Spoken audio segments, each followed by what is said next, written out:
Bueno, entonces el nombre de la charla es ¿qué tan real es la realidad, no? Y bueno, pues esta es la segunda charla de la serie de webinars que hace la Facultad de Filosofía de la UPAE.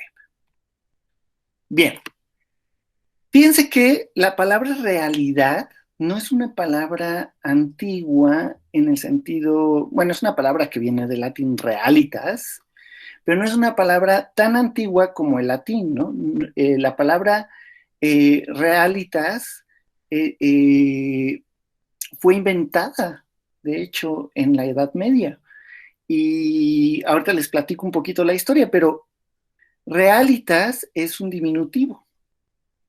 Bueno, los mexicanos estaremos acostumbrados a, no son muy familiares los diminutivos porque en México pues usamos mucho palabras en diminutivo, ¿no? Pero en otras partes pues los diminutivos son un poco extraños, ¿no? Porque ¿por qué habría diminutivos en el lenguaje, ¿no? Bien, pues curiosamente la palabra realidad surgió apelando a un diminutivo de lo real, pero a su vez la palabra real viene de la raíz latina res rerum, que es cosa. Entonces, bueno, pues esto es muy interesante porque eh, en otras palabras, eh, ay, perdón, es que tengo que contestar aquí a una persona que me parece que pide el link y si no, no me va a dejar. Si alguien más quisiera entrar o que sepa de alguien más que no haya entrado, que quiera entrar, en la página de Facebook está el link. Ya están activos tanto el link para entrar directamente acá o el link a la transmisión, por si alguien más quisiera.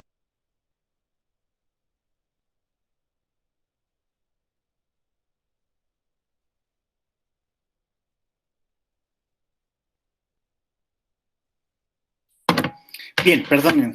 Es que si no, va a seguir esto llamándome la atención. Bien, entonces, gracias, Robert, gracias. Entonces, bueno, pues entonces la palabra realidad es un diminutivo de res, cosa. Como tal, el término, pues les digo, aquí fue inventado en el latín por el filósofo franciscano medieval Juan Duns Scoto.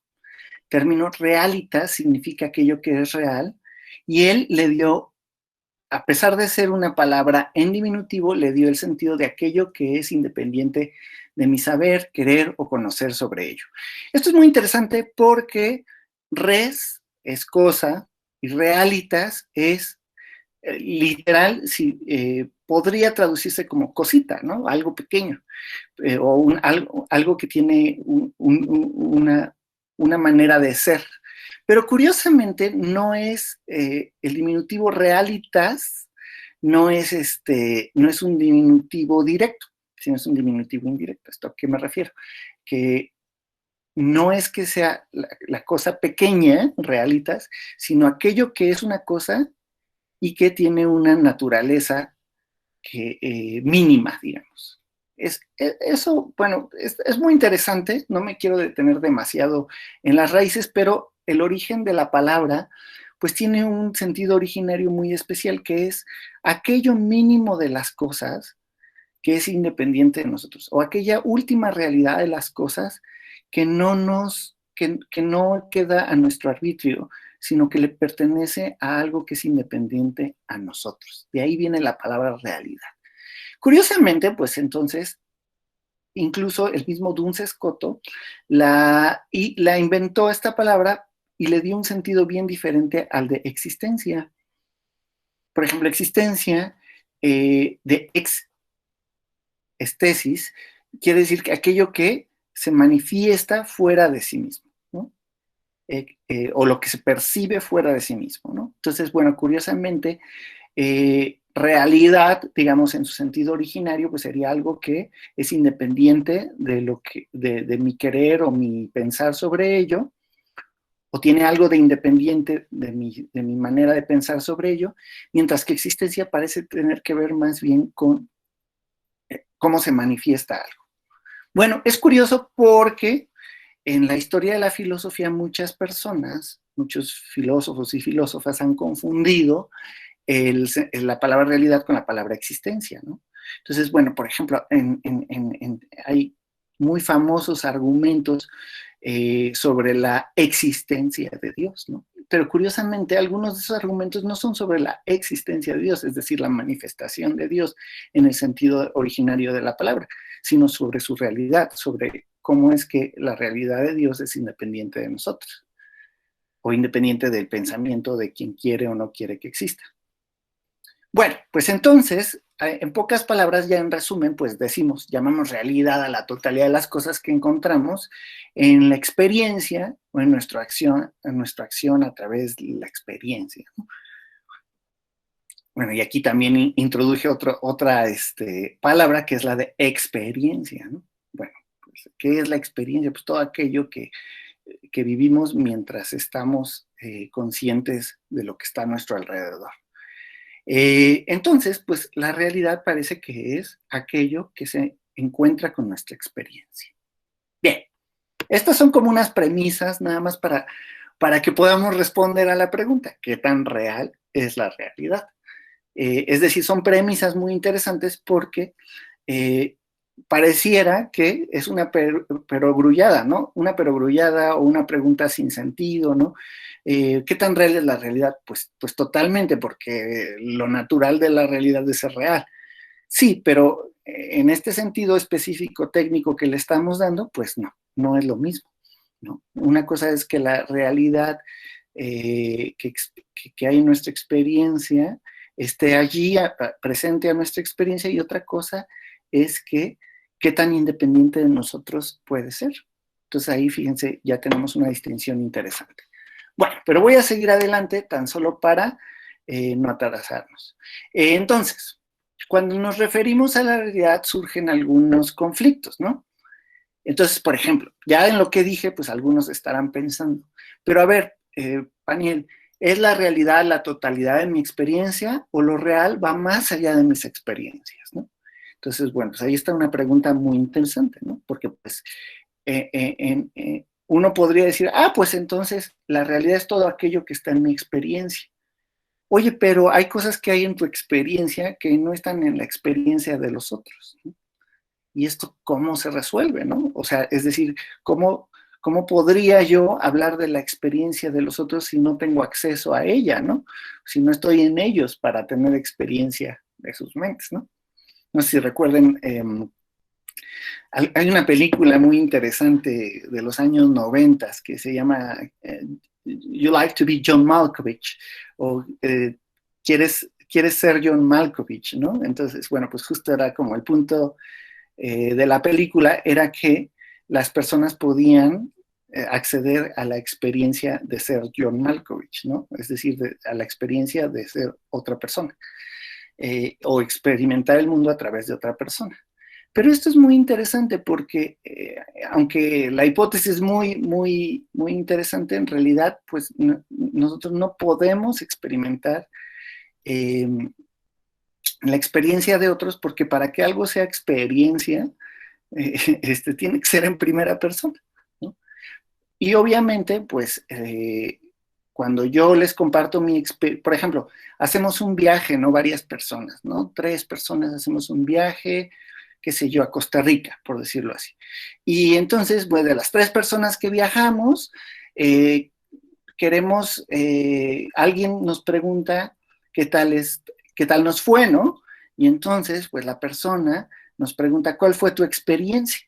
Y entonces cada uno reporta lo que vivió o cómo lo vivió, con su particularidad y su propia perspectiva, ¿no? Perspectiva justo significa prefijo de estar sobre algo, y aspectos, ¿no?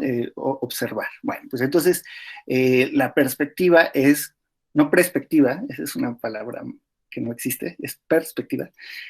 La perspectiva es nuestra capacidad de, pues, reportar nuestra experiencia observable, ¿no? Pero no toda nuestra experiencia es de la observación, no toda nuestra experiencia es de la vista, hay experiencias pues de otros sentidos, pero también hay experiencias internas. Por ejemplo, podríamos decir, bueno, yo veo, vamos a usar de ejemplo mi taza de café o mi matraz de café, aquí está, miren. Entonces, me preguntan, ¿qué tal está el café? ¿No? Y bueno, pues digo, pues huele bien, está concentrado y además me produce alegría, ¿no? Bueno, pues dos de esas experiencias parecen ser externas y una de ellas parece ser interna, ¿no? Y entonces volvemos a nuestro ejemplo. Cuando alguien nos pregunta, ¿cómo les fue en Costa Rica a 3 personas, ¿no? A las 3 personas que hipotéticamente fuimos. Bueno, pues uno dice, no, pues a mí me encantó, me parece un lugar fabuloso, etcétera, etcétera. Y otra persona dice, no, yo no soporté el calor, es un lugar horrible, no sé qué. Y otra persona, no, es que la humedad es muy fuerte, pero eso pues nos da alegría, ¿no? ¿Qué sé yo? Es decir, cada persona reporta distintas experiencias o distintas vivencias de aquello que encuentra en la experiencia y obviamente pues ya con el solo hecho de tener distintos puntos de vista, no podemos decir que hay dos experiencias iguales. Pero entonces, ¿qué es la realidad? Pues aquí surgiría la pregunta, ¿sería mi experiencia más la experiencia de todos los seres? ¿O la experiencia de todos los seres que pueden experimentar? Y entonces, bueno, pues uno diría, pues podría ser, ¿no? Pero entonces viene el famoso dicho de Confucio, ¿no? Si un árbol cae en medio del bosque y nadie lo escucha, ¿no? El árbol realmente cayó. Bueno, pues si la realidad es simplemente la suma de las experiencias y nadie lo experimentó, que lo puede interpretar como tal, pues entonces no se cayó, ¿no? Pero esto es poco creíble porque pues a lo mejor alguien llegará algún día a ese lugar y experimentará que se cayó el árbol, ¿no? O si lo busca por el suficiente tiempo, pues se investigará y se enterará de que cayó. Es decir, parece ser que hay algo que va más allá, no solo de mi experiencia, sino de todas las experiencias, ¿no? Pero esto no significa que esté negado a la experiencia. Entonces, bueno, pues ahí empezamos ya a filosofar un poquito sobre la naturaleza de lo real, porque parece que lo real eh, eh, podríamos, en principio, equipararlo a la experiencia, pero no necesariamente, ¿no? Bueno, otra pregunta que podría surgirnos, ¿es todo aquello de lo que soy consciente parte de la realidad? Por ejemplo, a veces soy consciente de mis pensamientos, ¿no? Y yo diría, bueno, pues, ¿mis pensamientos son reales o no son reales, ¿no? Por ejemplo, las personas que somos ansiosas, ¿no? Por ejemplo, nos da ansiedad algo, ¿no? De que, por ejemplo, yo la verdad, a estas alturas, después de mucho tiempo de trabajar como profesor e investigador de filosofía, pues siempre que voy a dar una charla me pongo un poco ansioso, la verdad, me sudan las manos, etcétera, etcétera, porque uno piensa, ¿no? Escenarios en los que las cosas podrían salir desastrosas, ¿no? Esperemos que hoy no, ¿no? Por ejemplo, perdón, les comparto así en paréntesis, a partir de, no sé, a ver si alguien ya en la ronda de preguntas y respuestas, alguien nos compartirá, a ver si estoy en lo correcto, pero bueno, yo particularmente, desde que he estado dando clases en línea, por ejemplo, por esta situación de la contingencia, pues una de mis ansiedades, ¿no? Es que las personas realmente me estén escuchando y yo no esté hablando solo a mi pantalla, ¿no? O sea, y entonces pues uno de mis escenarios, digamos, que me producen cierta ansiedad es que esté hablando solamente a mi computadora y esté hablando por, qué sé yo, el tiempo que nos dure este seminario o una clase por 2 horas y bueno, pues y nadie me está escuchando, ¿no? Bueno, pues esto es curioso porque justo, bueno, eso no es real, ¿no? Bueno, ¿y cómo sé que no es real? Pues porque ustedes me reportan que me están escuchando, ¿no? Eh, podríamos hacer un chequeo, nada más para que no me quede con la ansiedad. Aquí estamos, aquí estamos. Eso, perfecto. Entonces, excelente, ¿ya ven? Entonces, mi ansiedad no era real, es decir, ese escenario no era real. Pero claro, mi conciencia, gracias a todos los que me están manifestando su existencia real, independiente de mi computadora. Gracias.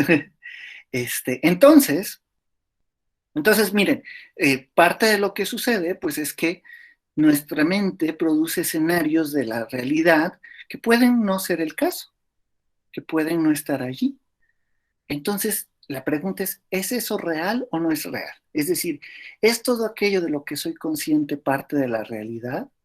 Entonces, bueno, pues esa pregunta no es fácil de contestar, ¿no? Porque pues puede ser que hay cosas de las que yo esté consciente en cierto momento, pero no correspondan a una experiencia real, o al menos yo no las interprete como parte de una experiencia real, ¿no? Entonces, la siguiente pregunta, pues es justo, ¿son mis pensamientos parte de la realidad o son distintos a ella? Entonces, bueno, y fíjense, lo interesante es que yo puedo tener un pensamiento acerca de algo falso. Por ejemplo, acerca de algo que sé que es, bueno, este es un ejemplo que le voy a robar a Wittgenstein, un filósofo del siglo XX, que en sus charlas con Bertrand Russell, y le decía, ¿cómo sé que no hay un rinoceronte debajo de la mesa? ¿No? Y bueno, pues, entonces, sin asomarme, ¿no? Y entonces, bueno, pues Wittgenstein le decía a Russell, no puedes saberlo. Y Russell pues decía, claro que lo puedo saber, ¿no? Pues puedo derivarlo de aquello que es la experiencia real. Pero curiosamente, bueno, por mucho que uno pueda derivar cosas de la experiencia real o directa de las cosas, pues siempre cabe la posibilidad de que haya algo que no es como pareciera que es, y bueno, pues estemos engañados y en efecto haya un rinoceronte debajo de mi mesa, ¿no? Pero bueno, creo que no, ya lo comprobé por experiencia directa. Entonces, bueno, pero curiosamente, aunque ese pensamiento de que hay un rinoceronte debajo de mi mesa no es real, eso no significa que mi pensamiento de que hay un rinoceronte debajo de la mesa no sea real. Fíjense. Entonces, eh, ¿es verdad que hay un rinoceronte debajo de la mesa? No. Pero es verdad que puedo pensar que que el pensamiento de que hay un rinoceronte debajo de la mesa es real. Pues sí, porque ustedes lo están escuchando y lo están pensando. Entonces, hay algo que es real en ese pensamiento, aunque el contenido de ese pensamiento no es real. Entonces, curiosamente, todos nuestros pensamientos son reales pensamientos, pero eso no significa que sus contenidos sean reales. Entonces, fíjense, aquí esto es muy interesante porque otra vez, no todo de lo que estoy consciente resulta que es real, pero no todo lo que es real equivale a aquello de lo que estoy consciente. Entonces, pues parece que ahí hay otra interesante distinción o separación entre experiencia y realidad. Entonces, la siguiente pregunta sería, siempre que conozco algo, lo pienso, por lo tanto, la realidad no puede desconectarse del pensamiento. Pero ¿son lo mismo mis pensamientos que la realidad? Pues parece que no, en virtud de lo que acabamos de decir. Pero por otro lado, también imaginemos que, pues, queremos conocer algo, ¿no? Queremos conocer algo. Al conocer algo, pues necesitamos que forme parte de alguna manera de nuestra experiencia. ¿No? No necesariamente nuestra experiencia sensible, a lo mejor de nuestra experiencia consciente, nuestra experiencia directa o indirecta, etcétera, etcétera. Pero para que algo sea identificado como real, necesita entrar de alguna manera en el campo de mi experiencia o de mi conciencia. Y entonces, en cierto modo, pareciera que la realidad no puede desconectarse del pensamiento, al menos para nosotros que somos seres que vivimos así. A través del pensamiento reconocemos lo que es real. Pero nos pregunta el profesor José Cabello, perdón, un saludo, por cierto. Siempre que conozco algo lo pienso, pues justamente esta sería la pregunta, ¿no? Si siempre que, si siempre que conocemos algo lo pensamos, bueno, pues pareciera que entonces el pensamiento se podría identificar con la realidad. Pero ya vimos que no es tan sencillo. Entonces, ¿cuál es esta brecha? ¿No? Pues vamos a ver. En la historia de la filosofía, de hecho, ha habido pues una gran cantidad de cuestionamientos, ¿no? Sobre la naturaleza de lo real, la naturaleza de la experiencia, de aquello que está frente a nosotros, ¿no? Que es el mundo, ¿no? Algunos dicen el mundo, otros le dicen la experiencia, otros le dicen el universo, la realidad, etcétera, etcétera, pero son palabras simplemente para hablar de la totalidad de aquello que no somos nosotros, ¿no? En otras palabras, usando otra vez la definición de Duns Scoto, de aquello que es independiente de nuestra experiencia. Bueno, entonces, por eso, bueno, les hago una pregunta, ¿no? Bueno, más bien, Neo o Mr. Anderson, ¿no? De la película de Matrix de 1999, no sé si probablemente muchos de los que estén escuchando esta charla no sepan de qué estoy hablando, pero no se preocupen, ahorita vamos a ver una pequeña escena en la que, y bueno, pues a partir de esa escena en la que nos hablaría Neo, ¿no? O Mr. Anderson, o otro personaje de esa película que se llama Morpheus, nos preguntaría, ¿qué tal si lo que nos parece real es una simulación? ¿Qué tal si lo que nos parece real es menos, es simplemente apariencia, ¿no? Bueno, esta pregunta se ha hecho múltiples veces en la historia de la filosofía. De hecho, pues no es, eh, no es solo la película Matrix la que lo ha hecho. Ahorita vamos a hacer un pequeño recorrido sobre esta duda que podemos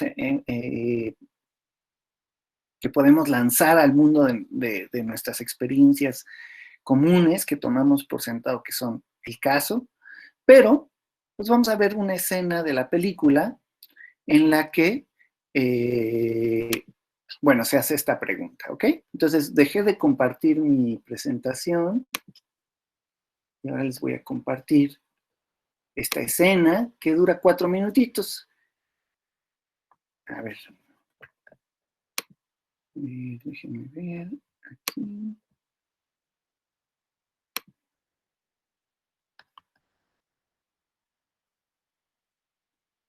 Perdón, es que no me permite.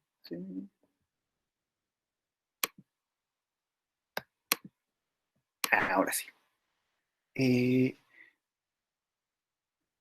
Les voy a poner la versión que está traducida al español, aunque la verdad es que suelo odiar un poquito cómo traducen. Siento que se pierde un poquito del dramatismo original de las películas cuando están dobladas, pero en este caso, bueno, pues para que la sigamos sin tener que seguir los subtítulos, pues vamos a ver esta versión doblada de la escena, que dura 4 minutitos, ¿ok? ¿Ya se alcanza a ver en sus pantallas? Ya le estoy compartiendo. Ya se ve, panel. Ya, gracias, perdón. Entonces, ahora sí vamos a verla, vamos a ver 4 minutitos de esta escena para preguntarnos un poquito por qué esta escena puede ser muy interesante para nuestros propósitos.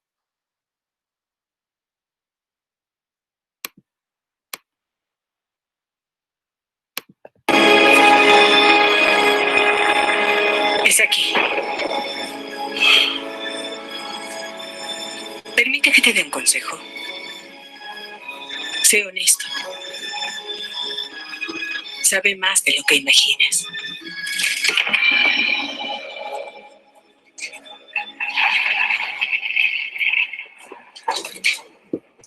Al fin. Bienvenido, Neo. Y sin duda adivinas que soy Morfeo. Es un honor, Morfeo. No. El honor es mío. Por favor, ven, siéntate.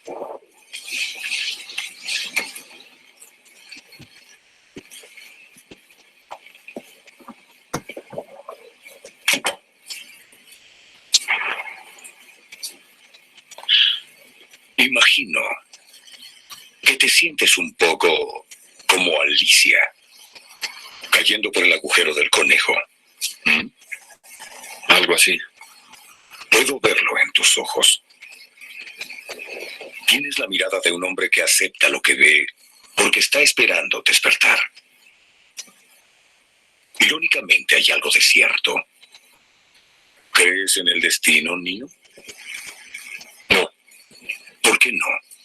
Porque no me gusta la idea de que no controlo mi vida.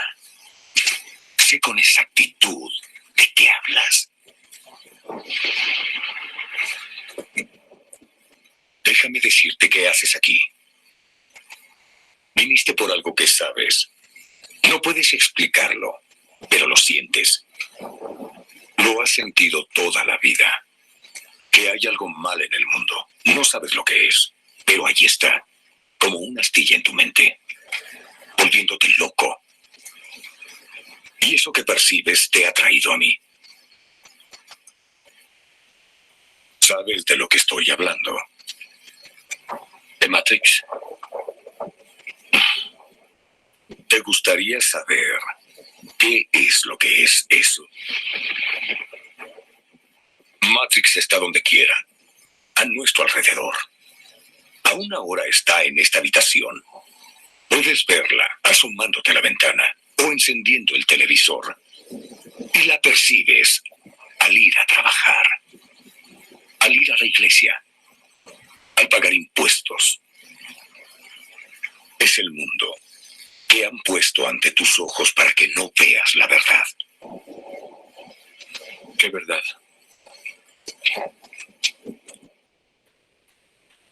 Que eres un esclavo, Neo. Igual que los demás, naciste cautivo. Naciste en una prisión que no puedes probar, tocar ni oler. Una prisión para tu mente.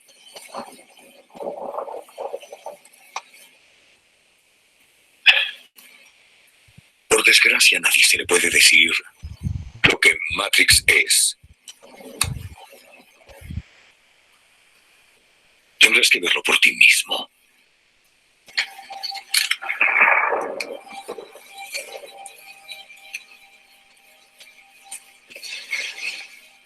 Es tu última oportunidad. Después ya no hay marcha atrás. Si tomas la píldora azul, termina la historia.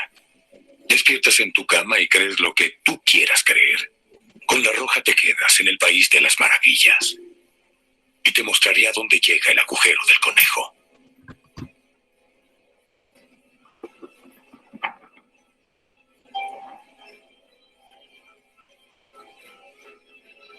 Recuerda, yo solo te ofrezco la verdad, nada más.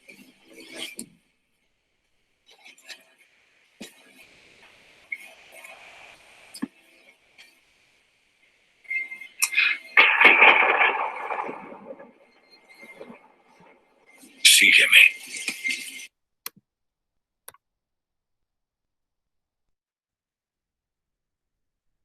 Muy bien.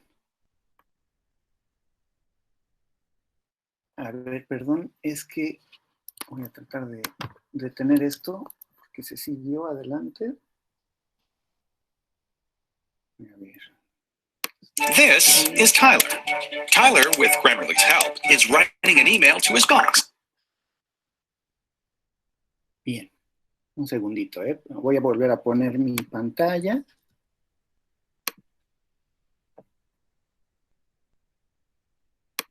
Y entonces la presentación.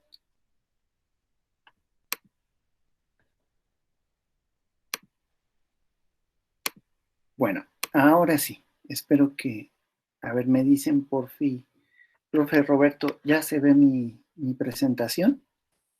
Ya se ve.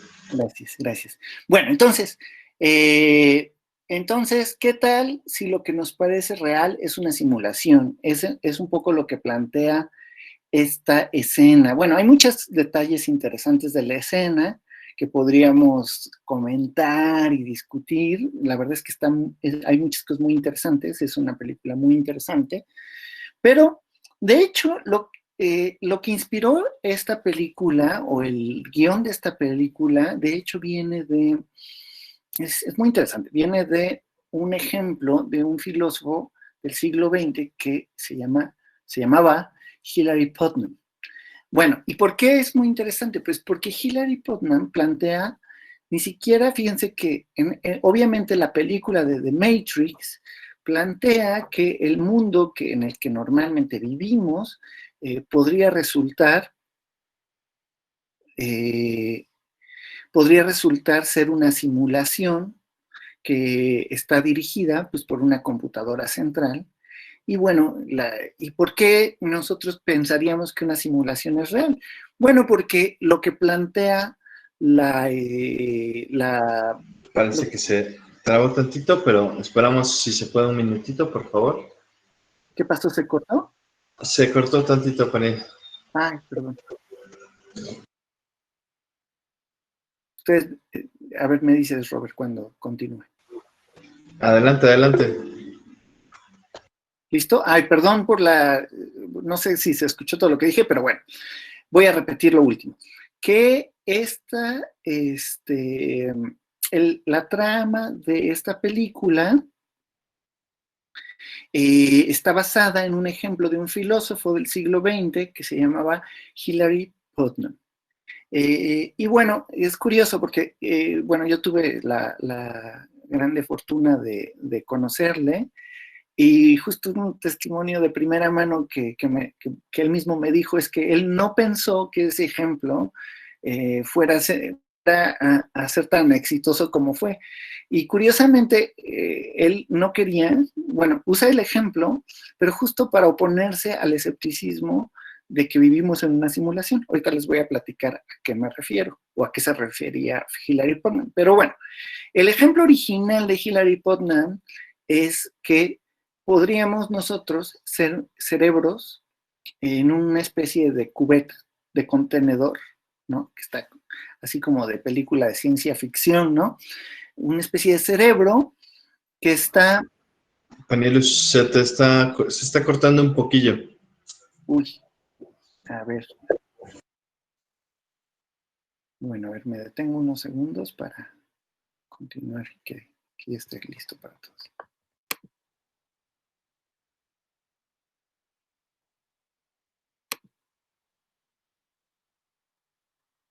A ver, ¿qué tal? ¿Ya mejoramos? Hay quienes parece que no tienen problema.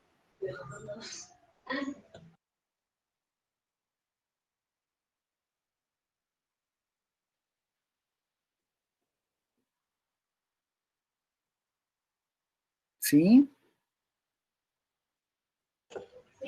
Listo, Panel. ¿Listo? Bueno, Sí, entonces, yo estaba escuchando bien sin interrupciones, no tuve problemas. sí, a lo mejor es la Para red, mí no como se nos dicen, corta. Ajá. Sí, ok. de otras personas, ¿no? Bueno, muy bien. Bueno, entonces continúo. Entonces, curiosamente, bueno, pues el ejemplo básico. Imaginen que nosotros somos cerebros que están, bueno, más bien, o quien me está escuchando, ¿no? El ejemplo más bien apela a una sola persona que es la que escucha el ejemplo. Entonces imaginen la persona que me está escuchando que es una especie de cerebro en una cubeta, bueno, en una especie de contenedor donde se le mantiene vivo artificialmente, pero está conectado, su cerebro, o las terminales nerviosas de su cerebro están conectadas a una computadora que pues como todo lo que alimenta, digamos, nuestras terminales nerviosas, etcétera, etcétera, de la percepción, pues en último término son impulsos electromagnéticos. Bueno, pues lo que hace la computadora es reproducir los impulsos electromagnéticos que nos darían las sensaciones normales de un cuerpo, pero en realidad no es otra cosa sino una simulación que está cuya coherencia, digamos, pues pertenece al programa de una computadora, ¿no?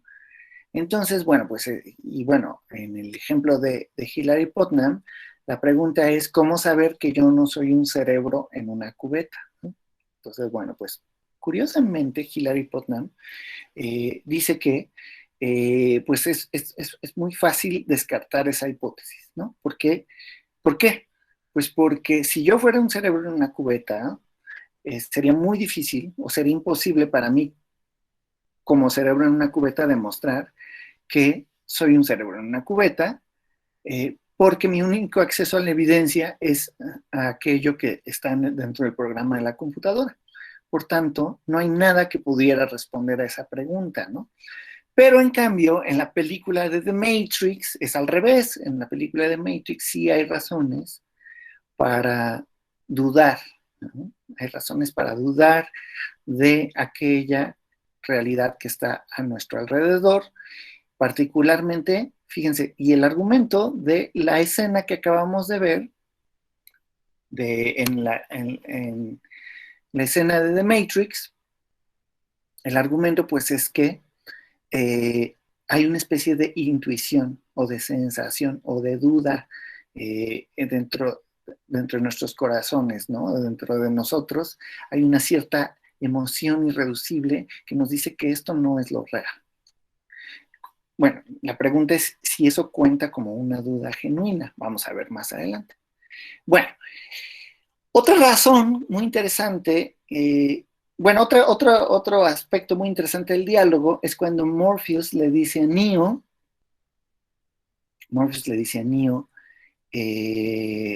bueno, perdón, veo que hay actividad en el chat.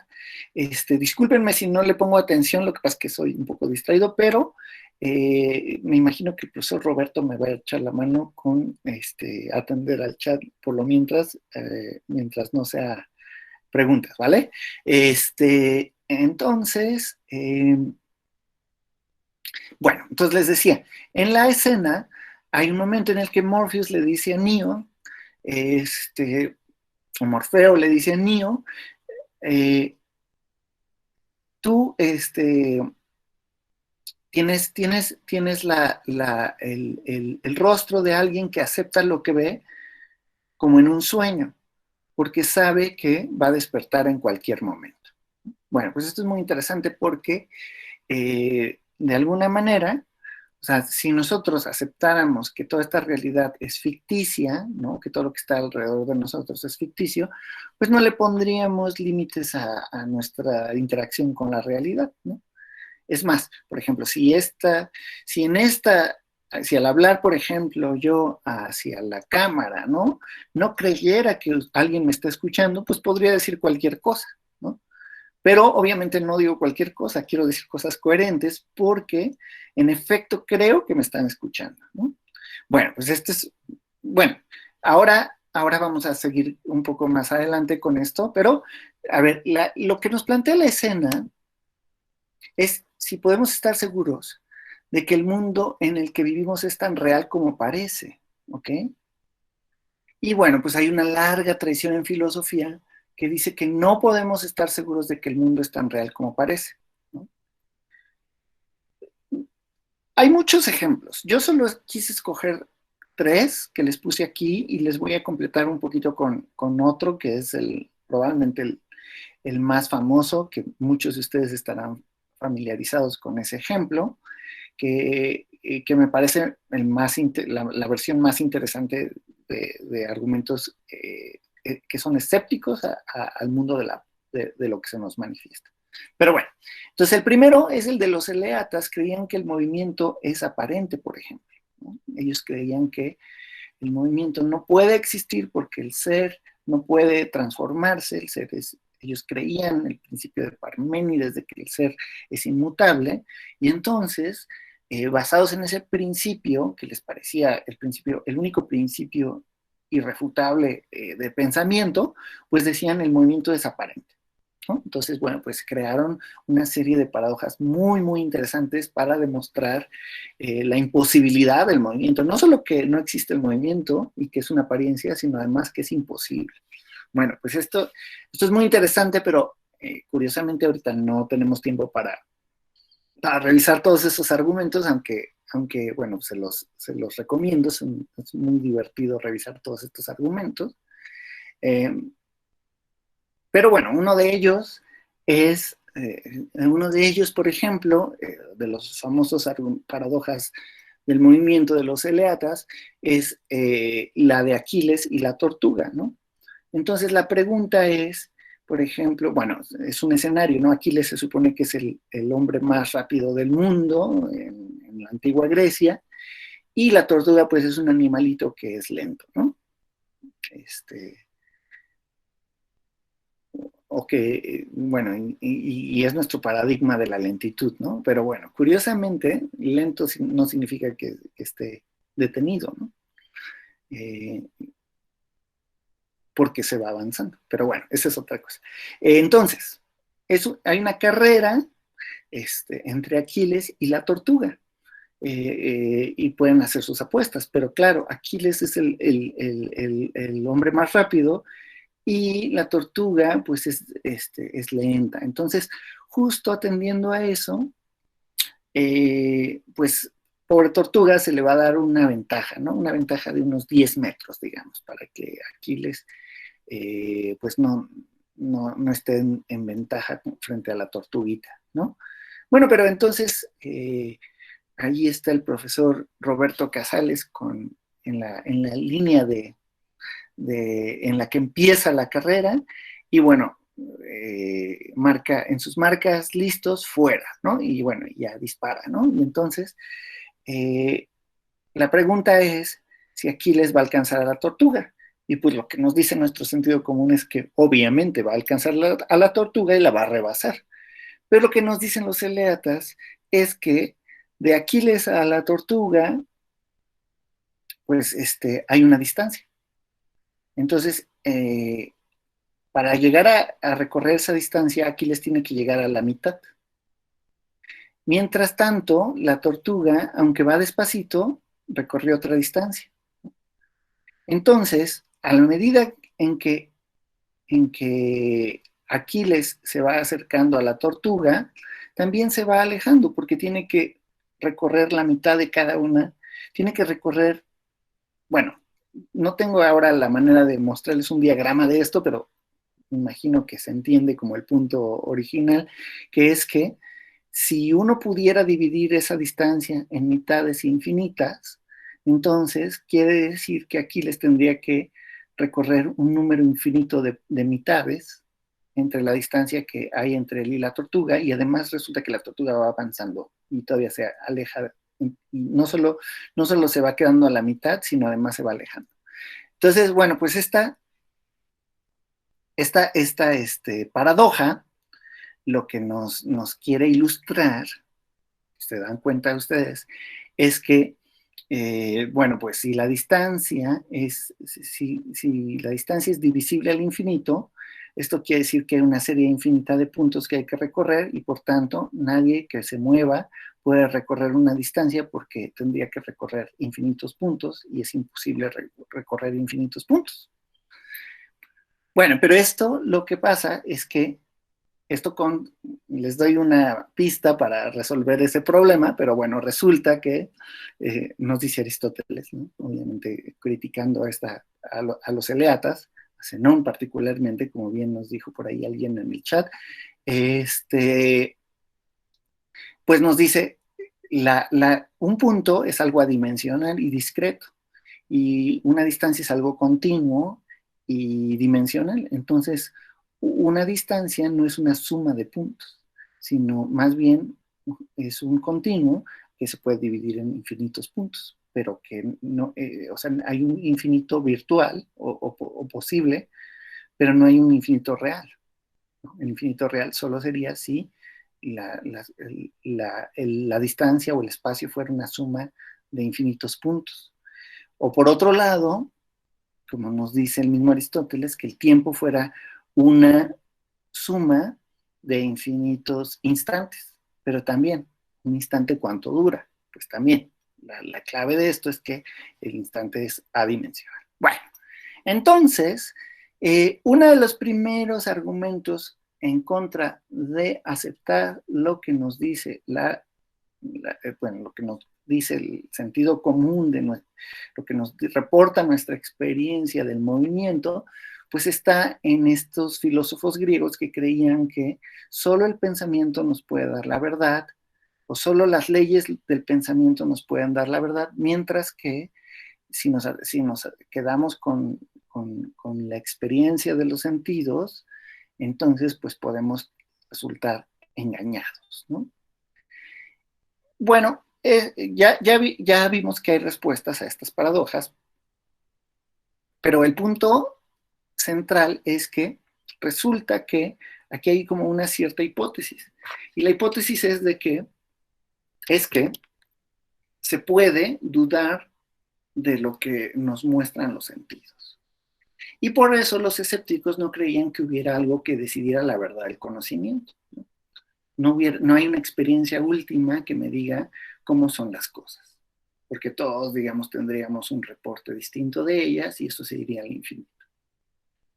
Por otro lado, Descartes y la filosofía moderna están marcados por una duda universal, por ejemplo. Descartes nos dice, ¿cómo sabes? ¿No? ¿Cómo sabes que no estás ahora mismo? Bueno, sabías que iba a haber la charla de Paniel el día de hoy, pero resulta que pues te fuiste a dormir y estás en tu cama y estás soñando que yo estoy dando esta charla, pero en realidad es simplemente un hermoso sueño. Es un hermoso sueño en el que estás escuchando una charla de filosofía, pero en realidad todavía no has despertado, ¿no? Y entonces solo estás escuchando una charla que es un producto de tu mente. Bueno, pues, ¿cómo saber eso, no? Pues diría alguien, no, pues me pellizco, ¿no? Pero bueno, pues, también hipotéticamente te puedes pellizcar en un sueño, ¿no? Y entonces, pues, lo que trata de sembrar en nosotros Descartes es una cierta duda, ¿no? Acerca de lo que nos parece real. Y otra vez, parece que, pues obviamente lo primero de lo que podemos dudar es de lo que nos dicen nuestros sentidos. Y lo último de lo que podemos dudar, aparentemente, es de lo que nos dice la mente, ¿no? Los pensamientos, la razón, lo que fundamenta las cosas, porque es más fácil dudar, por ejemplo, es más fácil para mí, Paniel, dudar que alguien me esté escuchando del otro lado de la computadora, por decirlo así, a dudar que 2 más 2 es igual a 4, ¿no? Porque pues para dudarlo primero, pues puedo tener una serie de experiencias que me lleven a justificarlo, pero para dudar que 2 más 2 sea igual a 4, pues sí necesito una justificación un poquito más difícil, ¿no? Más difícil de alcanzar, ¿no? Entonces, pues resulta que Descartes dice que el pensamiento es aquello que, en último término, debería fundamentar nuestra experiencia, ¿no? Claro, él exagera, ¿no? Aquello sobre lo que podemos dudar, ¿no? Entonces, bueno, fíjense, aquí hay 3 maneras de dudar del mundo, de lo que vivimos y de lo que nos reportan nuestra experiencia de los sentidos, ¿no? Y un ejemplo más, si ustedes quieren, es uno muy famoso, es el de Platón, el famoso mito de la caverna, ¿no? Que seguro les es familiar a muchos de ustedes. Pero bueno, o sea, a quien no, pues el mito de la caverna es una hipótesis que hace Platón en boca de Sócrates en uno de sus diálogos, y bueno, pues que creo que es el banquete. Ya se me está olvidando. Bueno, y ahí por alguien en el chat me recuerda. Bueno, la República, claro, gracias. Gracias, profesor Carlitos. Sí, en la República, muy bien, en el libro séptimo de la República, así lo recuerdo. Entonces, en esta alegoría o en este mito, lo que nos muestra Platón, en boca de Sócrates, es una imagen de lo que podría pasar con nosotros si creemos lo que nos muestra, si solo le damos crédito a aquello que experimentamos con nuestros sentidos o a lo que se nos aparece, ¿no?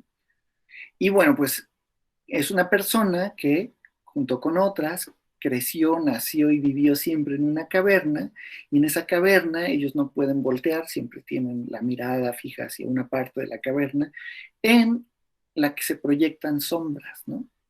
Es decir, hay una parte de la caverna, que es la entrada, por donde entra la luz, y todo lo que pasa por la puerta de la caverna, pues se proyecta en una pared de la caverna, que es lo único que pueden ver quienes viven en la caverna. Y entonces, pues dice Platón que las personas que están ahí adentro, todo lo que ven en la pared de la caverna lo identifican con lo real, ¿no?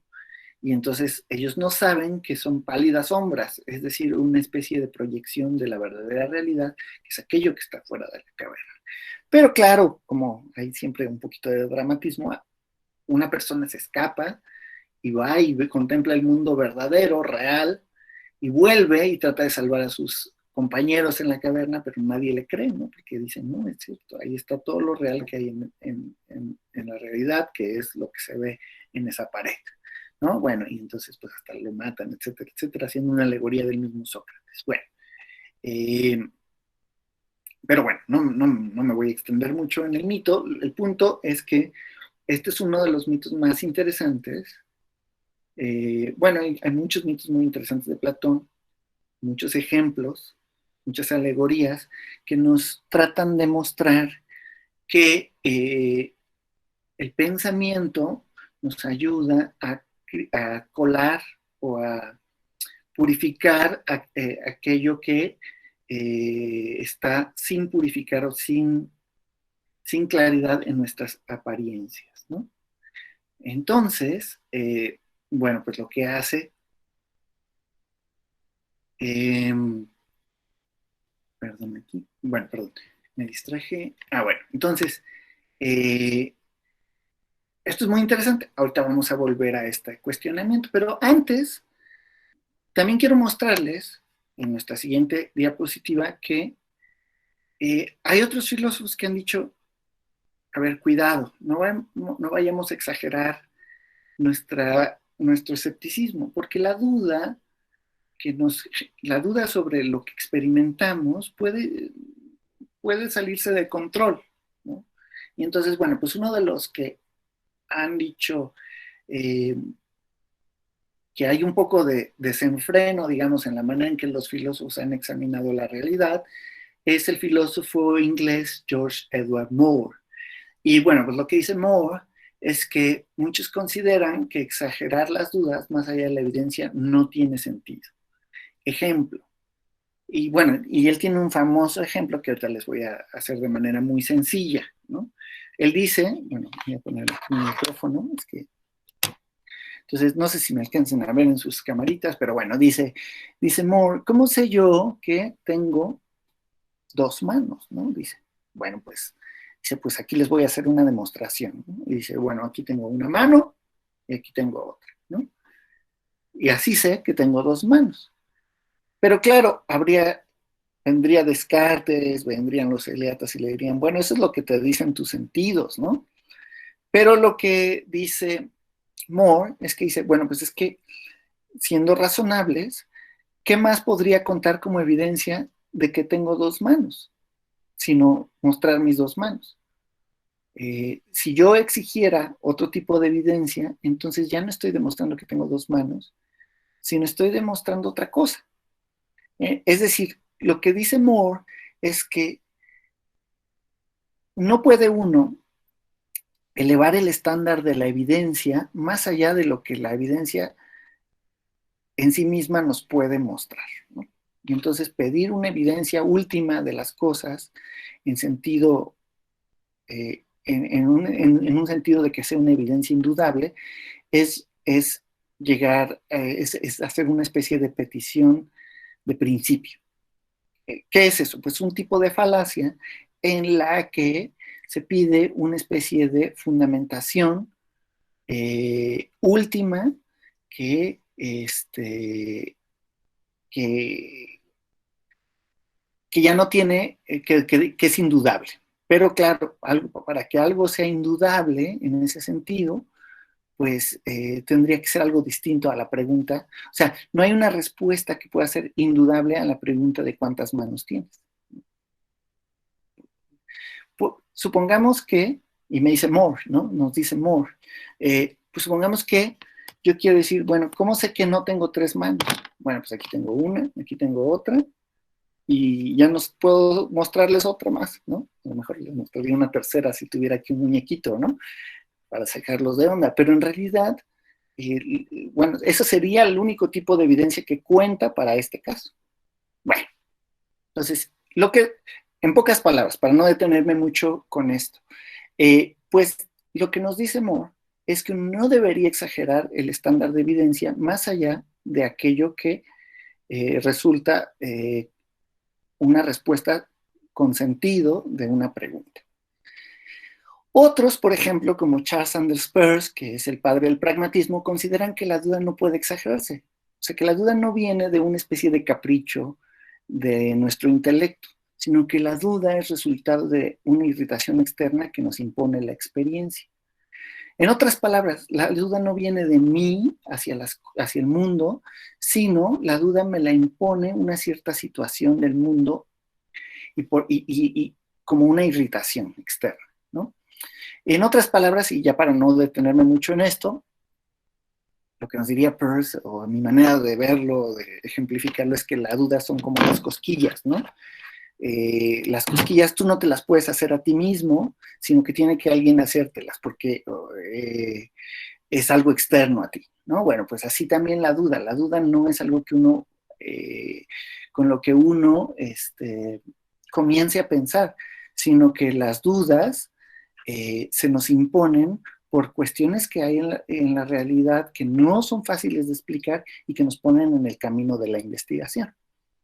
Entonces, bueno, pues entonces las dudas tienen que acallar o asentar a través de un proceso, y pues hay distintas maneras de fijar la creencia, ¿no? Bueno, pero bueno, entonces no me voy a detener tampoco en esto, pero aquí hay lo que, como nos dice por ahí alguien en el chat, pues es que hay dudas legítimas y dudas patológicas, exactamente.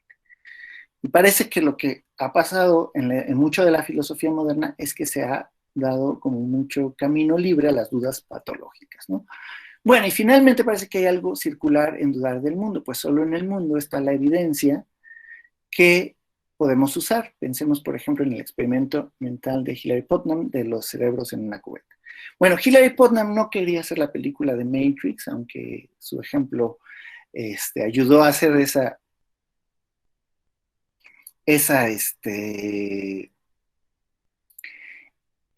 trama, pero lo que quería mostrarnos es que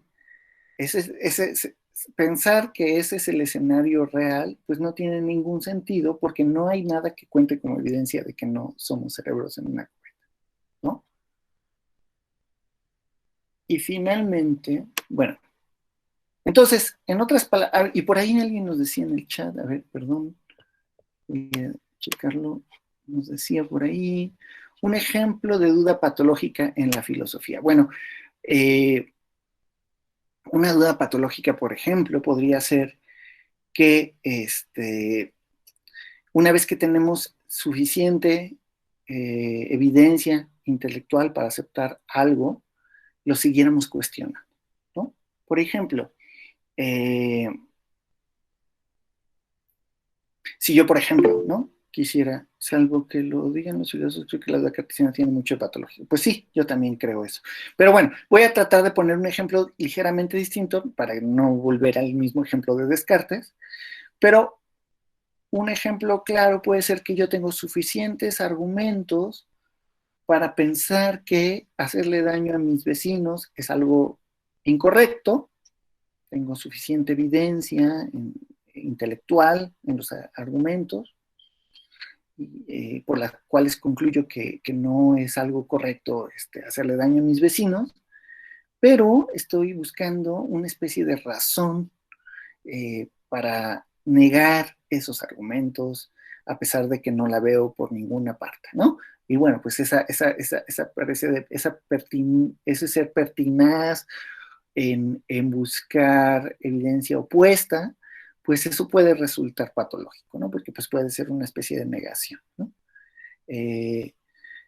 Ejemplo. Otro ejemplo de esto, bueno, pues puede ser cuando nosotros, imagínense que nosotros tenemos la duda, qué sé yo, ¿no? Nada más por poner un ejemplo más, de que mi mamá me aprecia, ¿no? Entonces, pues, y entonces, bueno, mi hipótesis es que mi mamá no me aprecia, ¿no? Entonces, mi duda es que no me aprecia. Y entonces yo le pregunto, mamá, ¿me aprecias? Y me dice, sí. Y digo, pero no, yo creo que me estás mintiendo. Y me dice, bueno, ¿por qué crees que me estás mintiendo? Y yo, no lo sé. Me dice, ¿acaso no te doy lo mejor que te puedo dar? ¿No te apoyo? ¿No te lo digo? Etcétera, etcétera. Y entonces, aunque yo vea toda la evidencia de que en efecto me aprecia y sigo con esa duda o esa especie de necedad en que no me aprecia, pues entonces eso ya es patológico. Es decir, no hay nada que me pueda convencer porque no estoy dispuesto a dejarme convencer, ¿no? Entonces, bueno, pues ya eso ya, mi duda ahí ya no surge como una irritación que me impone la realidad, sino como una especie de imposición que yo le hago a la realidad, ¿no? Bien, entonces, bueno, pues en pocas palabras o en resumen, para poder seguir adelante, un poco lo que quiero mostrarles es que, en efecto, no deberíamos dudar de la realidad de nuestra experiencia si esta realidad no nos pusiera suficientes razones para dudar de su realidad. Pero por otro lado, también es cierto que hay cosas en la realidad que vamos descubriendo que son independientes de nosotros y otras que sí dependen de nosotros que nos ayudan a interpretarla, ¿no? Entonces, ya descubrir esos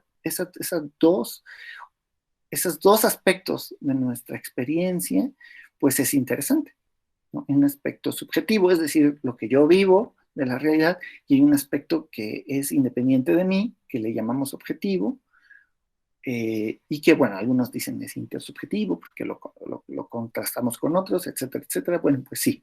Pero, en el fondo, hay unos patrones, ¿no? Hay ciertas cosas que notamos en eso que es independiente de nosotros, que llamamos realidad. Y algunas de estas características que yo quiero llamar la atención a ustedes el día de hoy son las siguientes. Primero, que la realidad es un continuo. A ver, ¿esto qué significa? Bueno, pues que cuando yo pienso en lo real, no aceptaría lo que vivo, no lo aceptaría como real si no fuera continuo. O más bien, una de las cosas que experimento en aquello que llamo real o aquello que llamo independiente de mí es que persiste, es que está ahí continuamente. Es decir, yo tendría razones para dudar de esta taza si en un momento desapareciera. Entonces diría, no, pues entonces fue una alucinación o la imaginé o qué sé yo, ¿no? Y si desapareciera. Entonces, una razón para dudar de lo que está frente a nosotros, de aquellos aspectos de la experiencia que queremos llamar reales, pues es que dejaran de ser continuos. Entonces, bueno, pues una característica de la realidad es que es continua. Es decir, es que se extiende a lo largo del tiempo y el espacio. Por otro lado, otra cosa que tiene de peculiar lo que es independiente de nosotros es que a veces resiste a nuestras expectativas, ¿no? Entonces, ejemplo, bueno, hace ratito yo quería comer una ensalada, ¿no? Entonces, tenía un aguacate, ¿no? Bueno, no sé si en esta ocasión nos estén acompañando amigos del Cono Sur, ¿no? Bueno, de otras partes de Latinoamérica o del mundo, pero la semana pasada que tuvimos la plática del profesor Martín, por ahí nos acompañaban amigos de Chile, me parece, y de Perú. Bueno, entonces en vez de aguacate, piensen en una palta, ¿no?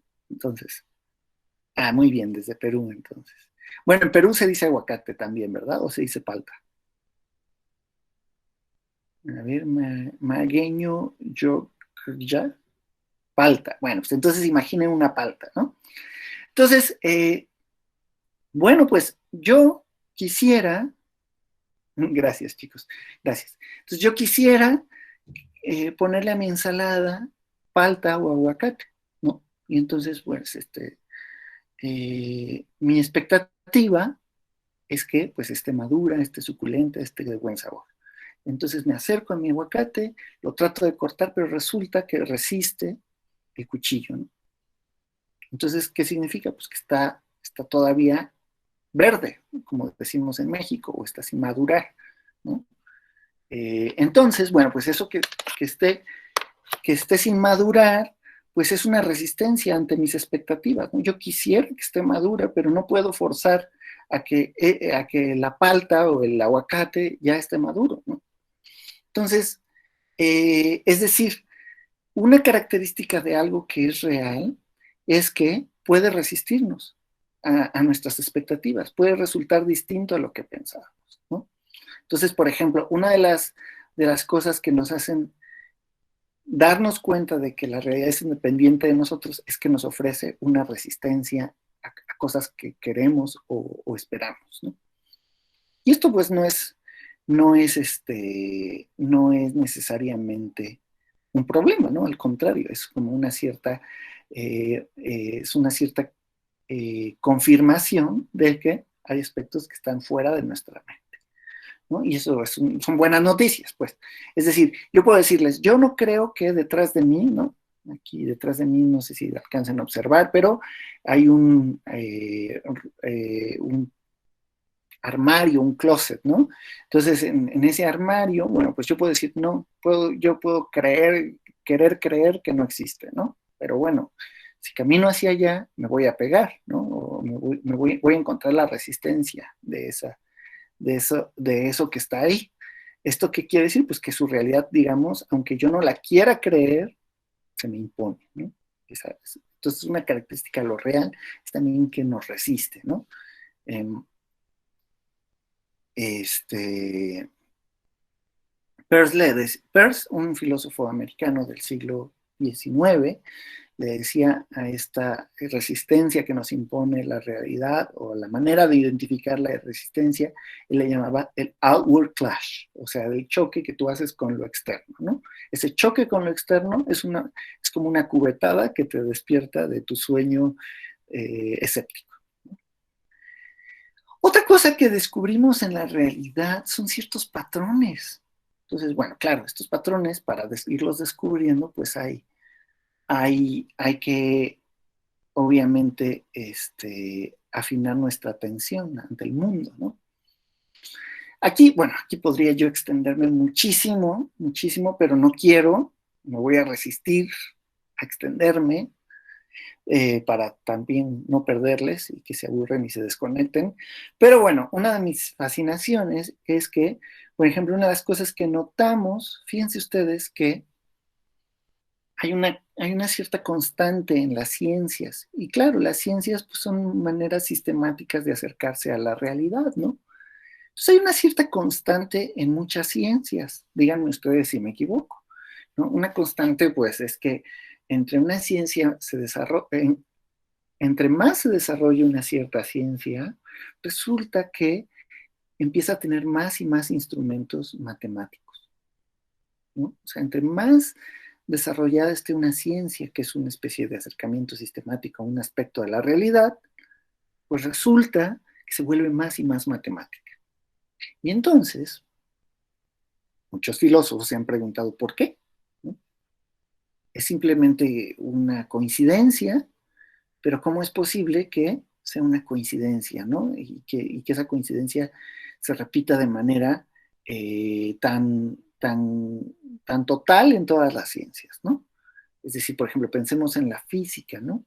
Pues la física nació de la observación, etcétera, etcétera, pero la física pues dio un salto de esa observación simple a través de las fórmulas, ¿no? Y bueno, y hoy en día, si vemos la física de hoy en día, la física contemporánea, pues casi no tiene nada que pueda comprobarse con la observación simple, ¿no? Casi todo son fórmulas matemáticas o incluso hipótesis matemáticas de cómo podría ser la realidad. Entonces, fíjense ustedes que, es decir, a medida que nuestro conocimiento se profundiza, en pocas palabras, sobre la realidad, sobre distintos aspectos del mundo, se vuelve más y más matemático. Y entonces, pues eso es muy interesante, porque lo que nos dice es que la realidad y las matemáticas algo tienen que tener en común, ¿no? La pregunta es ¿qué cosa? Y algunos dicen, pues es que la realidad está compuesta pues, de los objetos, etcétera, etcétera, que nos muestra la experiencia, claro está, pero hay cosas que no se ven en la experiencia inmediata, pero que las matemáticas y otras herramientas del pensamiento nos lo muestran, nos lo revelan, por ejemplo, ¿no? Entonces, por ejemplo, hay ciertos patrones que solo a través de las matemáticas pues hemos podido como descifrar, ¿no? Ejemplo, pues ciertas cosas que se van repitiendo en la naturaleza. Una de los patrones muy típicos en la naturaleza pues es la espiral, por ejemplo, ¿no? La espiral que se forma, la proporción áurea, ¿no? Que se forma pues con una cierta serie de números que se ha llamado la serie de Fibonacci, etcétera, etcétera, ¿no? Bueno, o ciertas estructuras de la naturaleza, pues van mostrando unos ciertos patrones que se repiten. Y la pregunta es, en último término, ¿qué correlación hay entre esas estructuras que solo podemos descubrir a través del uso del pensamiento, expresado en las matemáticas y en otras, y en la lógica, y lo que experimentamos con nuestros sentidos, ¿no? Parece que lo que nos dan nuestros sentidos es solo la punta del iceberg, por decirlo así. Bueno, dirían algunos. Otra característica de la realidad es que, pues, tiene aspectos que nos sorprenden, ¿no? O sea, puede ser azarosa, puede sorprendernos. Además de tener patrones, de tener continuidades, pues también tiene cosas que no esperamos, ¿no? Entonces, pues eso también es interesante, ¿no? O sea, o sea, una teoría de cómo es el mundo, independientemente de nosotros, de cómo lo queremos pensar, pues es que el mundo puede ser de maneras que no nos esperamos. Bueno, entonces, para no alargarme demasiado en esto, pues solo hacía estos ejemplos para que nos demos cuenta de que hay ciertos patrones en la realidad, ciertas características de la realidad que sí nos piden, y de nuestra experiencia de la realidad, que nos piden como que un acercamiento pues, sistemático, ordenado, en el que no solo basta con la experiencia directa. Bueno, entonces, una de las preguntas entonces sería, pues, ¿cómo puedo yo estudiar la realidad? ¿No? Y claro, habrá quien me pregunte, seguramente, ¿no? Y seguramente alguno estará pensando, o alguna estará pensando, pero ¿cómo sé que la realidad es una sola cosa, ¿no? A lo mejor puede haber muchas realidades coexistiendo. Bueno, no lo sé. Pero parece ser que si que al menos lo que podemos decir con certeza o con cierta como seguridad en aquello que es independiente de nosotros, es que pues podemos estudiar la realidad a través de ciertas estructuras que se repiten en ella, ¿no? Y bueno, pues parte de lo que somos nosotros como seres que han evolucionado, digamos, pues es que aceptamos y esperamos que se repitan ciertos patrones o ciertas estructuras de la experiencia, ¿no? Por ejemplo, si yo, por ejemplo, tomé mi café una vez, ¿no? Lo saqué de la cafetera, lo tomé directamente y me quemé, pues ese patrón de la experiencia espero razonablemente que se repita.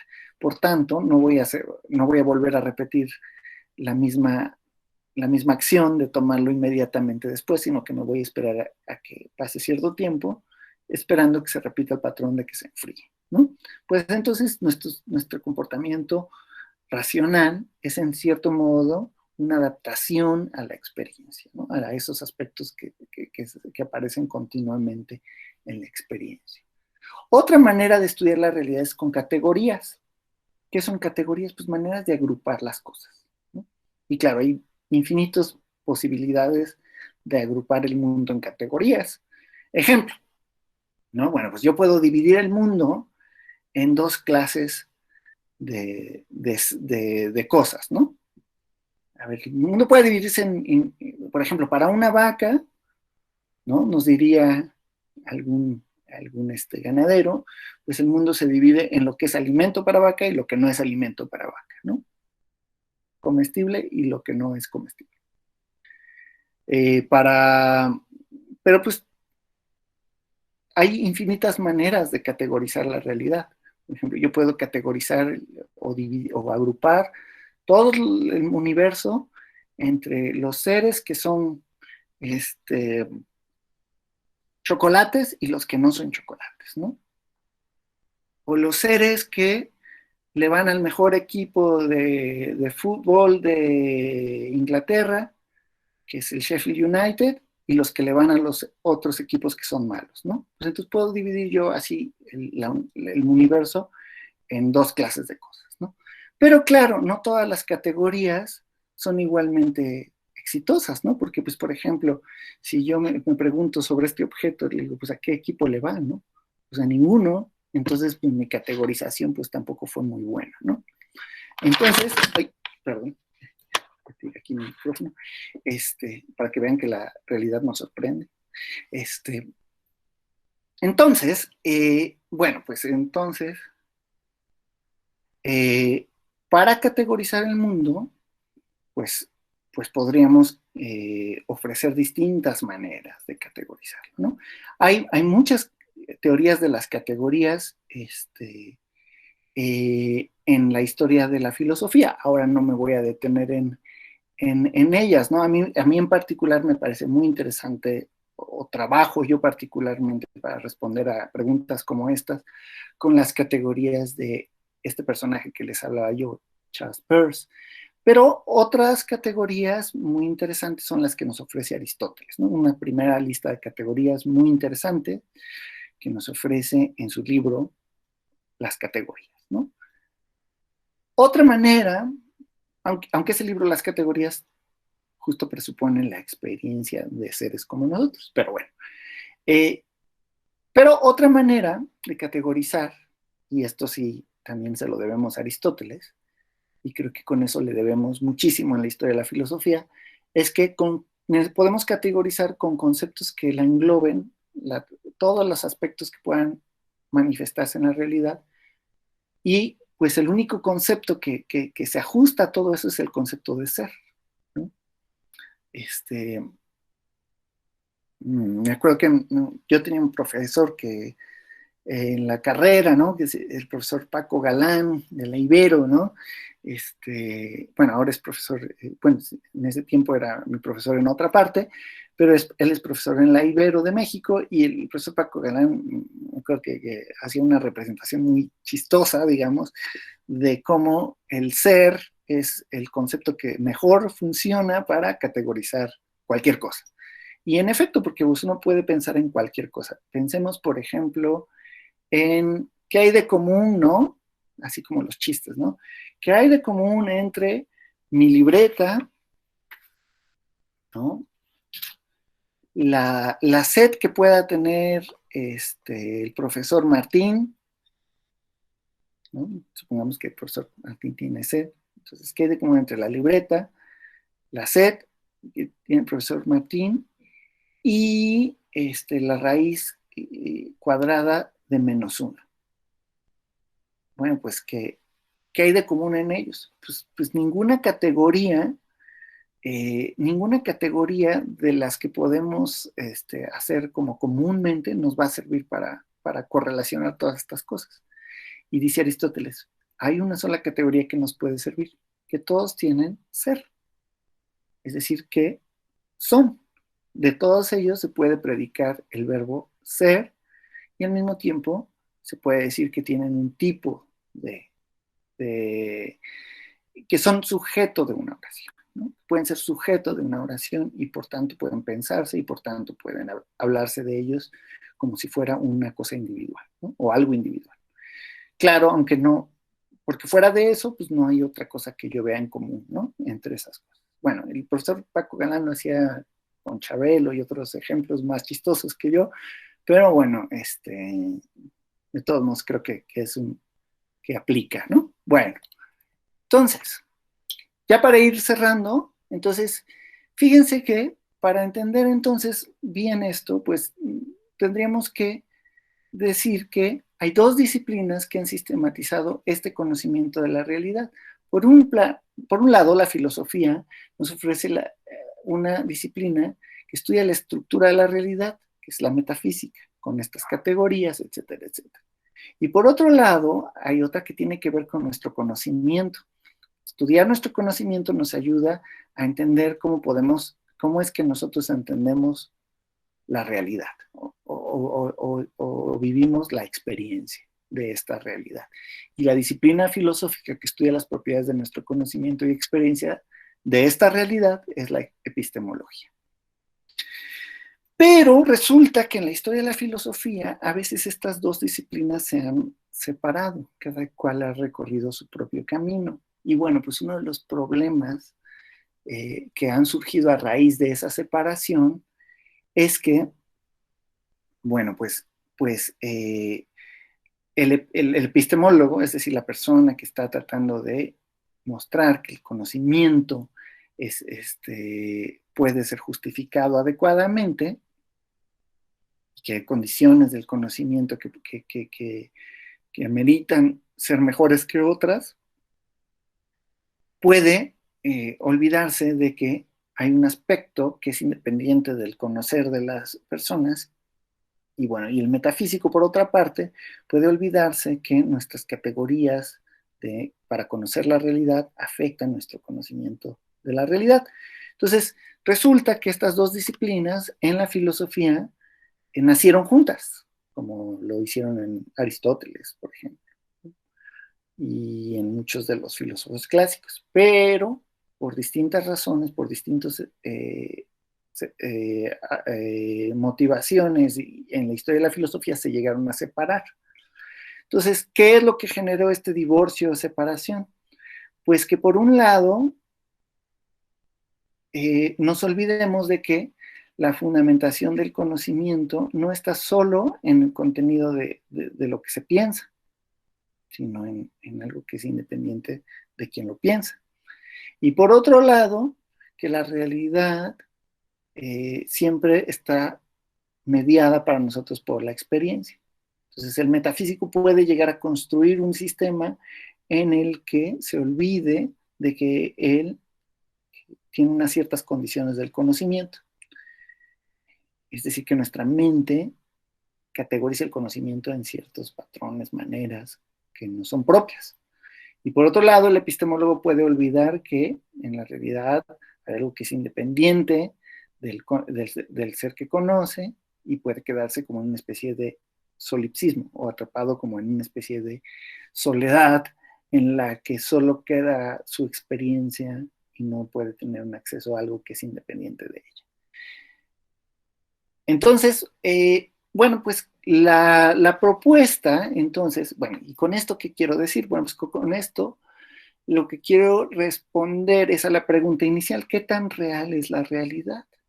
Bueno, pues si queremos responder adecuadamente a esta pregunta, necesitamos encontrarnos en el punto de intersección de estos dos conjuntos, ¿no? De conocimiento, la epistemología por un lado y la metafísica por el otro. Entonces, por eso les puse ahí como dos circulitos que se intersectan. Por tanto, y ya con esto voy concluyendo, porque ya me alargué un poquito más de lo que esperaba, quiero dar espacio también para el diálogo. El ejercicio que hemos hecho nos permite reconocer que nuestra experiencia y la realidad se encuentran definitivamente conectadas. Pero claro, ¿cómo entiendo yo esas conexiones? Esta interacción no es simple. Para profundizar, el ser humano ha encontrado maneras de tener control reflexivo de dicha relación. Es decir, necesito mediar por el pensamiento esa experiencia tanto de lo que me es propio como ser que conoce, como de lo que me es independiente y que me aparece, ¿no? Pues muchas gracias. Muchas gracias por su atención. Y pues aquí estamos en la Matrix, ¿no? Bueno, pues ahí está el famoso, la famosa base de esa simulación. Bueno, muchas gracias a todos por su atención y bueno, pues seguro habrá muchas comentarios o preguntas, entonces, pues los escucho.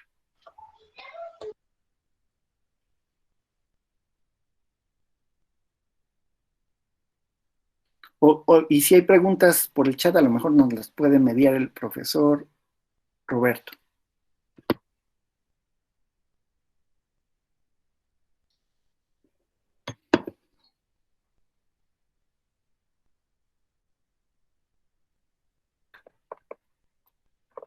A ver, bueno, tenemos...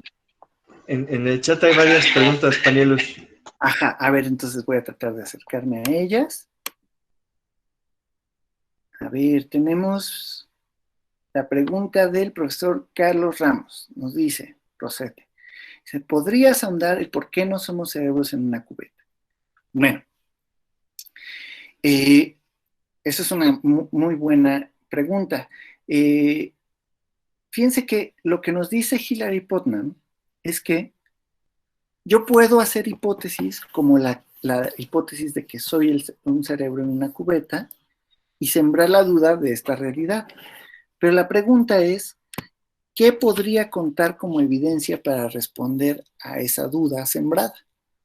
Y bueno, parece que el mismo Hilary Putnam nos dice, pues parece que nada contaría como evidencia porque todo aquello a lo que tienes acceso podría reducirse a ese mismo principio de que es parte de la simulación. Entonces, bueno, pues cuando una pregunta, digamos, o cuando una duda, en otras palabras, se sale de control, cuando esa duda se vuelve autorrecursiva, nos dice Hilary Putnam. Otro ejemplo de esto lo podríamos encontrar en algunas interpretaciones del psicoanálisis, por ejemplo, o del marxismo, por ejemplo, ¿no? No que con esto no quiere decir que todo el marxismo es circular, ni que tampoco el psicoanálisis sea circular, sino que ciertas interpretaciones son circulares. ¿A qué me refiero? Perdón, ya estuve aquí como... Uf, ya, volví. Casi tiro toda mi instalación para dar la charla.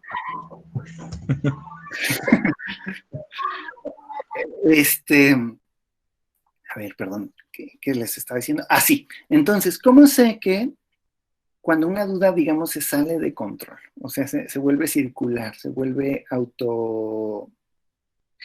se vuelve, digamos, se reproduce de manera que nos hace volver al infinito y se vuelve viciosa por lo mismo.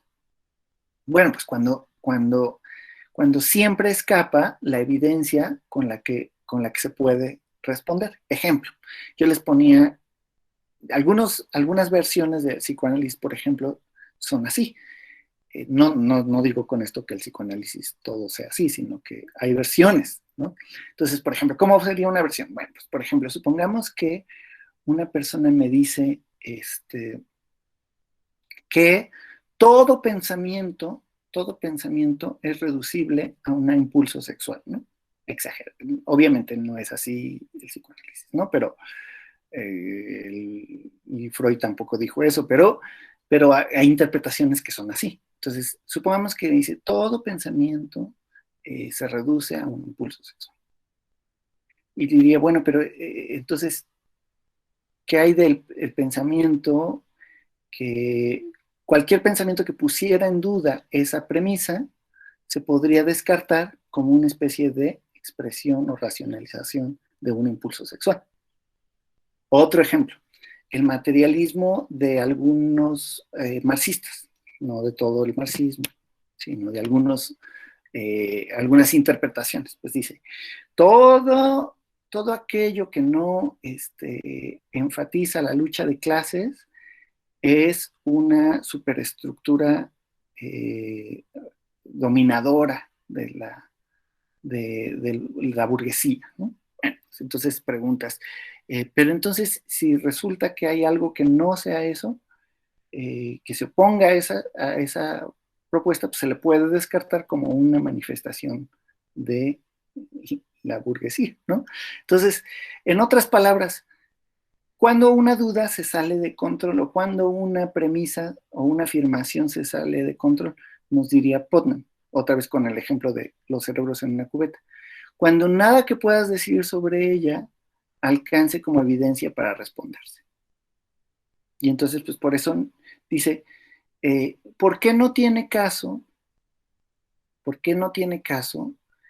dudar de que si somos o no cerebros en una cubeta? Y bueno, lo que dice Putnam es porque no viene de ninguna experiencia significativa que nos lleve a pensar. En otras palabras, lo que trata de recomendar, y ya con esto trato de terminar mi respuesta a esta pregunta, con esto tratamos de volver a algo que William James defendía, otro filósofo y psicólogo y médico de la tradición pragmatista, defendía, y es que algo que se llama conservadurismo epistémico. ¿Y en qué consiste? Pues que una creencia no debe dudarse como falsa, a no ser que haya evidencia en contra de su verdad. O sea, en vez de comenzar con dudar de la verdad de toda evidencia, hay que dudar más bien de aquello que muestra razones para ser dudado. Si no, la duda se va descendiendo poco a poco en una especie de pendiente resbaladiza, en un escepticismo que resulta al final del día incontestable. Y por eso, bueno, pues Hilary Putnam propone ese ejemplo como un ejemplo que justamente se sale del control de todo lo que puede contar como evidencia. No sé si respondí. Bueno, nos hace otra pregunta el profe Carlos, que si el ser es categoricable, pero antes a lo mejor le contesto a otra pregunta que tenemos aquí, ¿no? Para que también les permita también a las otras personas interactuar. Entonces, ahorita vuelvo a esa pregunta. Dice, ¿qué ocurre cuando hay un impedimento cognitivo que no nos permite ver las resistencias a las expectativas? ¿Hay un trastorno de dicha realidad o cuando hay una pérdida de continuidad igual en algún estado cognitivo alterado? Pues sí, yo creo que eso contaría justamente como evidencia de que yo puedo tener dudas legítimas de aquello que experimento o que se me aparece, o tal como se me aparece, ¿no? Hay un ejemplo de Alvin Goldman, un epistemólogo que todavía vive, que dice que, bueno, ¿cómo sé yo, por ejemplo, yo estaría justificado para dudar, dice, yo me encuentro en un cierto lugar y dice que voy viendo distintas cosas que parecen graneros, pero lo que no sé, y digo, pues son graneros y estoy justificado para creer en que son graneros, ¿no? Y bueno, y me dice Alvin Goldman, bueno, pero si resulta que alguien, al detenerme, alguien me explica que en ese lugar hay muchas cosas que parecen graneros, pero que solo son fachadas que parecen graneros, entonces ya tengo razones para dudar de esos graneros. Entonces, lo que normalmente era justificable para decir eso es un granero, ya no es suficiente. Entonces, ¿qué quiere decir esto? Que cuando la realidad me va cambiando ciertos estándares, independientemente de mí, debido tal vez a cosas que me pueden pasar, por ejemplo, que yo tenga un trastorno que me hace ver alucinaciones. Piensen ustedes en el matemático John Nash, ¿no? Del que se hizo la película Beautiful Mind, ¿no? Una mente Bella, no me acuerdo cómo se llama en español. Pero bueno, Mente brillante. Mente brillante, ¿no? Entonces, bueno, pues en esta película, él no tiene razones al principio para dudar que uno de los personajes que se le muestra sea un ser verdaderamente independiente de él, pero después va descubriendo que él mismo descubre que tiene un trastorno y que son alucinaciones. Y entonces la pregunta, o lo que haría, pues es justo cambiar las condiciones de justificación, como nos lo dice Alvin Goldman, ¿no? Entonces, en ese sentido, pues lo que no es que cambie la realidad, sino que cambia nuestro criterio para entenderla, va adaptándose a las circunstancias del conocimiento. Entonces, lo que dice Alvin Goldman es que no es que la realidad vaya cambiando, no es que las justificaciones tengan que irse elevando, sino que si hay razones para cambiar el proceso de justificación, uno tendría que ir cambiando también lo que cuenta como evidencia. Entonces, para John Nash, a diferencia de la mayoría de nosotros, que creemos, bueno, creo yo que no alucino a nadie, pero que creemos no alucinar a nadie, o no tenemos suficiente evidencia para pensar que hay personas que se nos aparecen y que son alucinaciones, pues no tendríamos que cambiar nuestros estándares para reconocer si alguien es o no un producto de una alucinación. Entonces, John Nash muy inteligentemente elaboró un método para darse cuenta si alguna persona que veía era o no producto de su mente, ¿no? Entonces, ¿qué es lo que hacía Nash? Pues llegaba a un lugar y decía, ¿tú ves a esa persona que está ahí? Le preguntaba a uno y a otro. Y entonces cuando decía, sí, sí lo veo, entonces decía, entonces cuando conocía una nueva persona, hacía una especie de, elevaba el rango de lo que contaba como conocer a una persona. ¿Para qué? ¿Para qué? Pues porque tenía justificación para elevar el grado de evidencia de conocer a una persona, ¿no? Entonces, mientras nosotros no tengamos evidencia de que alucinamos personas, pues creo que no deberíamos dudar de que las personas que se nos aparecen son alucinaciones, ¿no?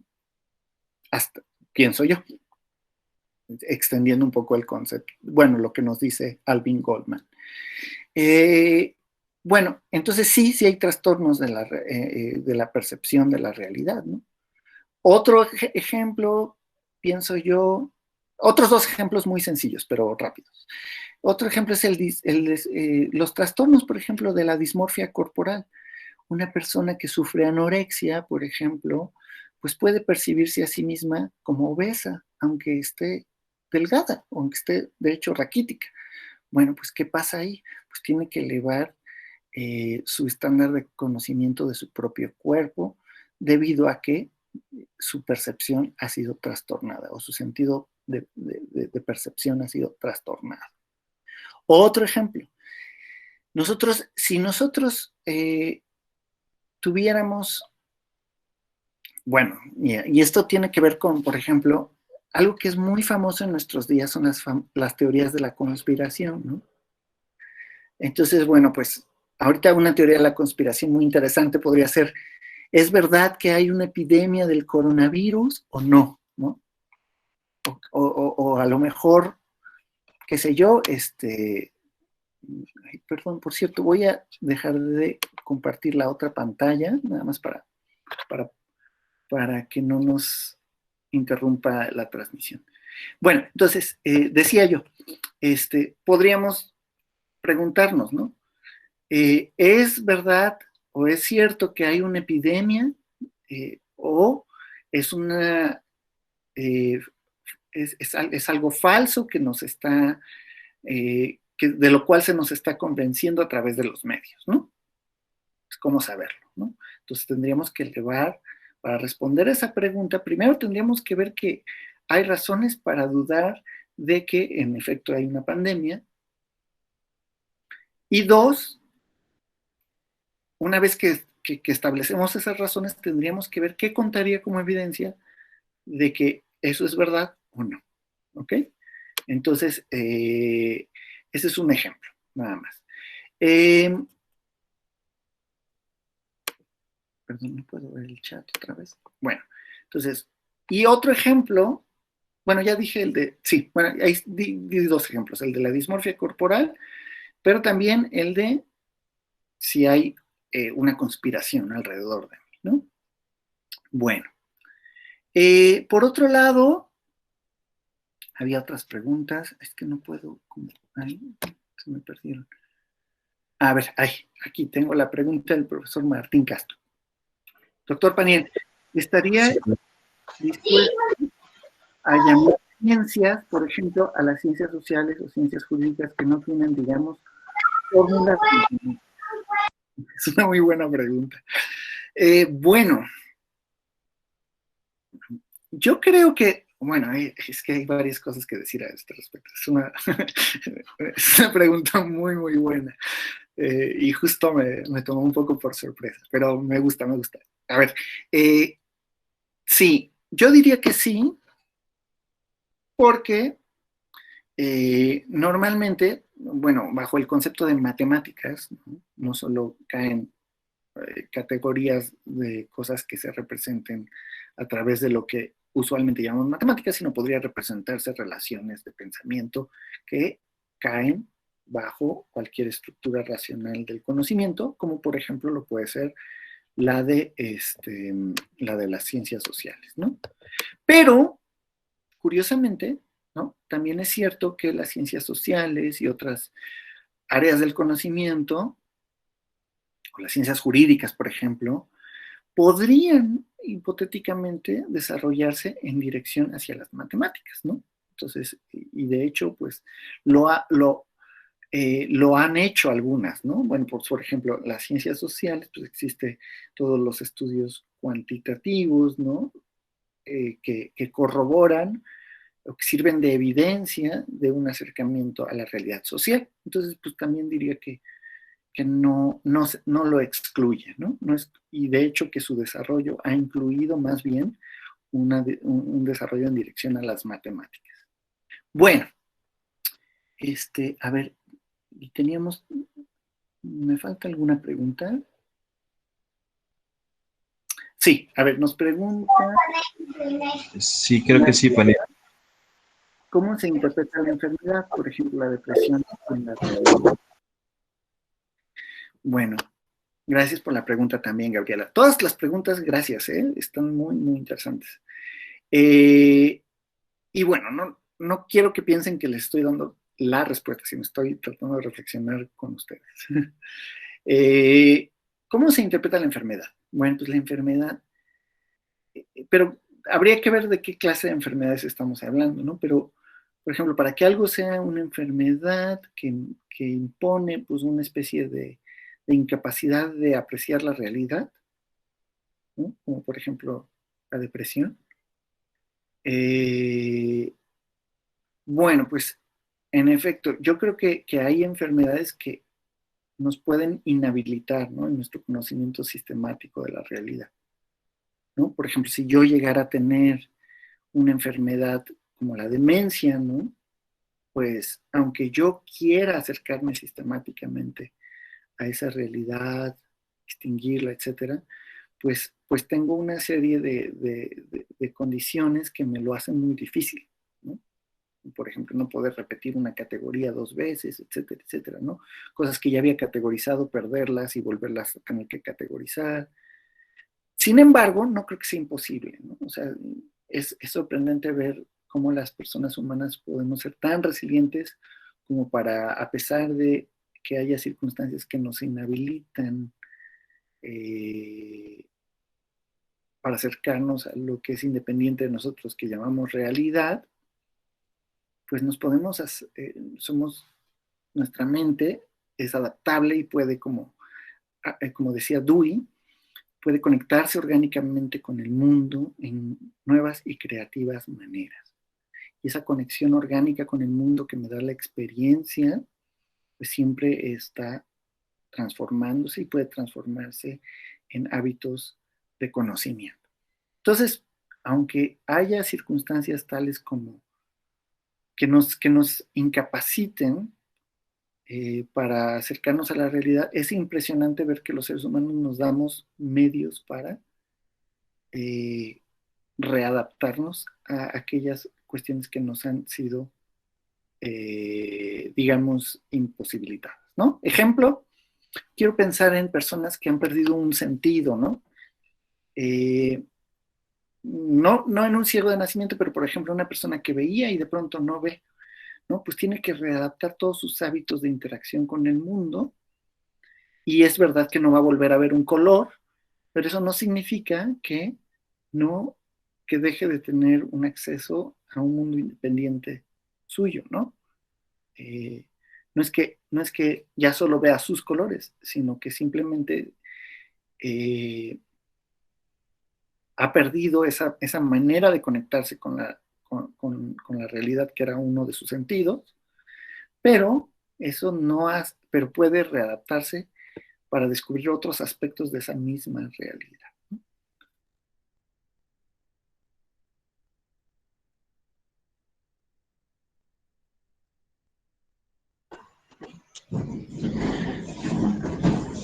Daniel, pues muchísimas gracias. Yo he visto que todavía hay algunas preguntas en el chat. Daniel, ¿sigues por ahí?